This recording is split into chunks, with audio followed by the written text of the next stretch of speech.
jaajëfal bu baax Ngoné ni nga tënkee actualité boobu am na solo xëy na comme li ñuy wax rek maître moom il vient à son heure. ndax dinañu wax bu baax a baax actualité bi juridiquement parlant lan nga ñu ci mën a wax parce que nee na juge des référés des libertés. moo wax que mën nañ ko bàyyi mu dem voyager comme il veut et que amuñu droit tey ko ci réew mi. waaw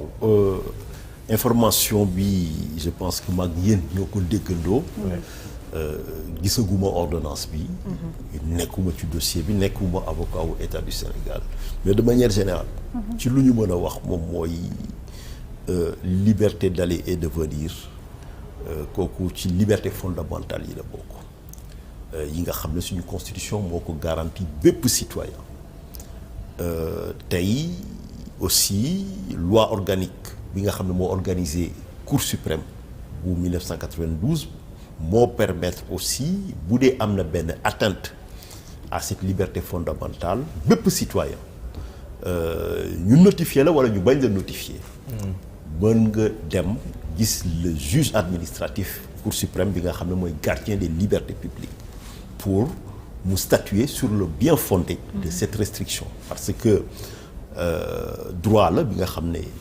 constitution moo ko may bépp citoyen mais aussi Sénégal signé le pacte sur les droits civils et politiques bi nga xam ne moom la Nations Unies teg mu garantir ko mais am na ay restrictions yi nga xam ne mën na am restrictions yooyu moom mooy restriction pour des raisons de sécurité pour des raisons de sécurité nationale État mën na décider que nit du génn wala du dugg ci territoire bi quelque part mais pour liberté d'aller et de venir pour mu génn la donc pour des raisons de sécurité mais dund nañ ko ci Covid bi aussi mën na am restriction pour des raisons de santé des raisons sanitaires quelque part mën na am aussi beneen xeetu restriction moom mooy restriction pour des raisons d'ordre public quelque part ordre public nag boo ko waxee dafa rëy dafa am lu muy wund daanaka mooy lépp li nga xam ne toogin doxin société bi la donc interdiction par exemple bu amee ay enquêtes ci ay nit mën na motiver restriction boobu léegi de manière générale suñu saisiré juge administratif bi xam nga démocratie daa am lu ko lal comme ni ñuy wax l'âme de la démocratie c'est le contrôle parce que état de droit moom mooy lépp lu état di def suba ba jant so daf ko war a cëslaay di dafa war a nekk ci yoon quelque part léegi aussi yoon day prévoir que buñ la xañee dara boo laajee wala même avant ngaa laaj mën nañ la jox motif léegi yow bu dee jotuloo motif yi aussi mën nga dem ne juge administratif bi man je suis dans l'impossibilité de justifier les motifs yi nga xam ne moo tax parce que man ci suma bopp joxuñu ma ko juge administratif bi am na pouvoir d'instruction bu ko neexee laataa même muy juger mbir mi mën na demander ministre de l'intérieur mu communiquer ko motifier quelque part su ko neexee aussi mën na bañ a def user de pouvoir d'instruction parce que faculté la mu juger directement aussi mu jox injonction de faire maanaam mu ne la soit nit ki comme ni ma ko comprendre en tout cas ci article de presse bi soit li ma lay wax moom mooy jox ko motif yi wala bàyyi ko mu dem voilà mais ça ne veut pas dire forcément aussi que daf la ne que kii c'est pas justifié d'accord c'est pas justifié restriction bi c'est-à-dire suba bu la waxee injonction de faire nga communiquer le lendemain le jour d'après plutôt donc les motifs peut-être mën nañu initier waat beneen procédure bi nga xam ne dina permettre effectivement à l'initiative de l'État mu justifier le bien fondé de cette restriction et que mu ñëwaat parce que encore une fois juge référé comme ni ñuy wax c'est le juge de l'évidence maanaam c'est le juge de l'urgence et urgence bi moom mooy lu évident maanaam comme ni ñuy wax lu ne fànn kenn du ko nataal quelque part maanaam boo koy saisir soit da nga koy ne man yoruma motif yi mu wóor ko ne gisoo motif parce que kenn notifié wu ko jour audience peut-être agent judiciaire yi indiwul décharge comme quoi aussi notifié nañ ko mu jàpp ne amul motif mu ne jox leen ko motifié parce que war na ko xam au moins donc léegi nag su loolu amee beneen étape bi parce que mesure conservatoire la c'est pas une mesure définitive les mesures de référé ce sont des mesures provisoires et encore une fois ça ne préjuge pas du fond le fait que yow ñu ne la à titre conservatoire jox leen ko ne veut pas dire que amul dara lu la mën a tënk quelque part. nuance boobu la maanaam tey juge bi day juger ci urgence bi mesure conservatoire. léegi le fait que mu joxe mesure conservatoire boobu comme ni mu koy wax day gis benn liberté bi nga xam ne constitution bi moo ko garantir ci luñ ko jox gisul lenn li nga xam ne en tout cas mën na ci dut baaraam pour ne en tout cas kii mënul dem wala mënul ñëw finalement en attendant ñu dem dans le fond mu kii ko. oui mais ba fi ñu ci toll bu fekkee ni ñoom dañ ne victoire la. mooy li mu yàggoon wax lii teguwul ci dëgg. amul benn procédure judiciaire boo xam te ne jëm na ci man kon dañu ma jaay doole te bi muy dem barki dem boo jaay xëy na lu ko may tey sax ñu mën koo nangu li ni mel mooy dafa ànd ak benn huissier pour mu constater li nga xam te ne jàpp na mbiru jaay doole la ba fiñ ci toll nii. su dee la mu doon wax démb ak barki démb moo firndewu ndax da nga koy nangul ni victoire la. non man amoo ci benn problème xam nga man moom dama yàgg xeex gëm état de droit avocat la man damay défendre ay nit yu nekk ci situation boobu man aw ma problème état de droit man lu ma gëm moom mooy bu taxawee day wax yoon bu waxee ñëpp tënku ci parce que loolu tey mooy garantie bépp citoyen c'est-à-dire yow mën nga retrouver ci situation boobu ministre de l'intérieur bi fi nekk mën na fa retrouver wu wala keneen donc c'est l'intérêt de tout le monde mu am benn justice bu indépendant bu wax le droit kooku ci boppam aussi bu waxee le droit ñëpp lañ ci war a tënku mais aussi bu waxee le droit peut-être day rétroagir encore une fois mais c'est que faut pas surinterpréter mbir mi comme nu ma ko waxee sànq procédure référé c'est une mesure conservatoire qui n'aborde pas le fond encore une fois maanaam dossier bi ci li ko sabab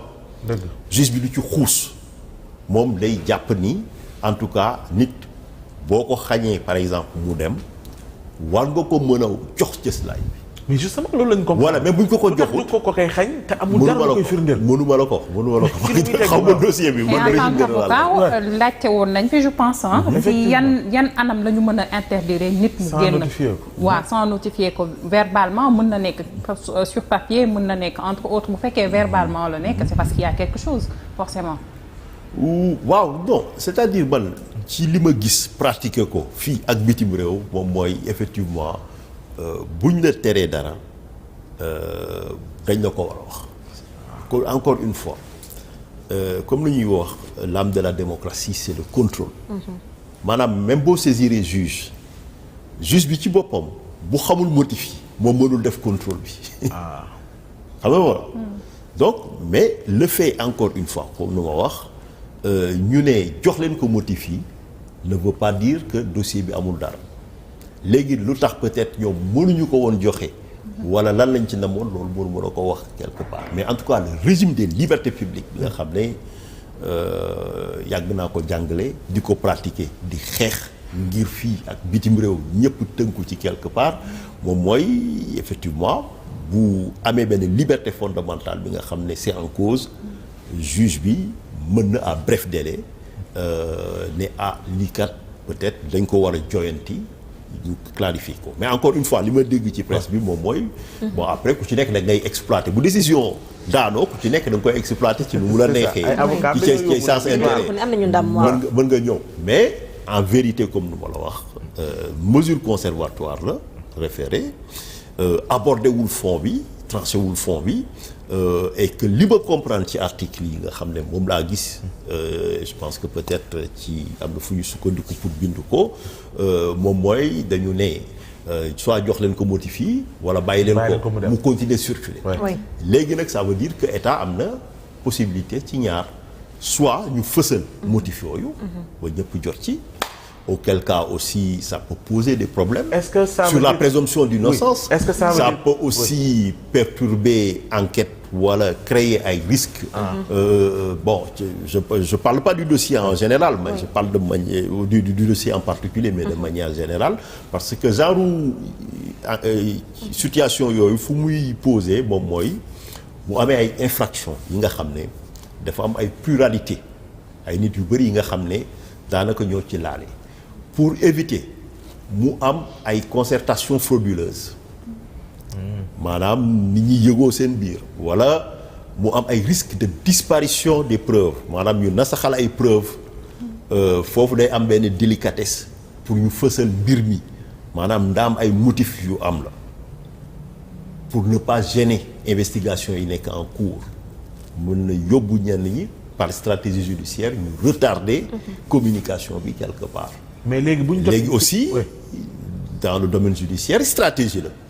maanaam su ma xamee ne peut-être yow loolu pare woo pour fësal ko je vais tout faire pour provoquer benn situation même su ma bëggul dem mën naa dem mel ni damay voyager de réserver su may billet yooyu yëpp comme ça huissier mën a constater que yéen tere ngeen ma indi procès verbal boobu ne juge bi gis nga dama bëggoon dem ñu téye ma et dafa mel ni ci loolu la sukkandiku sax ba mënu ma ko wax comme lu wax ñun ñoo koy wax mais est-ce que dafay tekk ni suba Mansour Faye su ko neexee xëy dem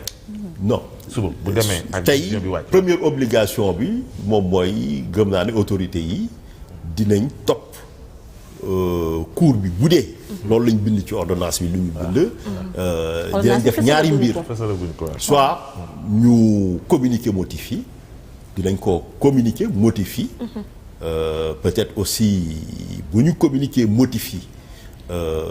donc ka doon bëgg a dem boo moytul dana wàññeeku non je hypothèse laay wax quelque part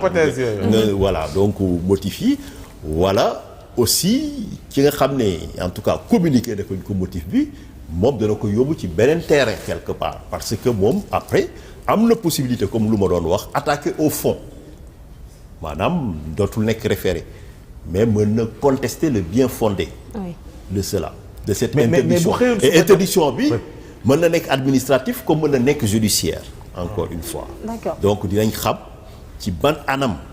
la jóge selon maintenant nature interdiction bi dana ko yóbbuwaat Cour suprême wala bu dee c'est dans le cadre des investigations criminelles wala donc délictuelles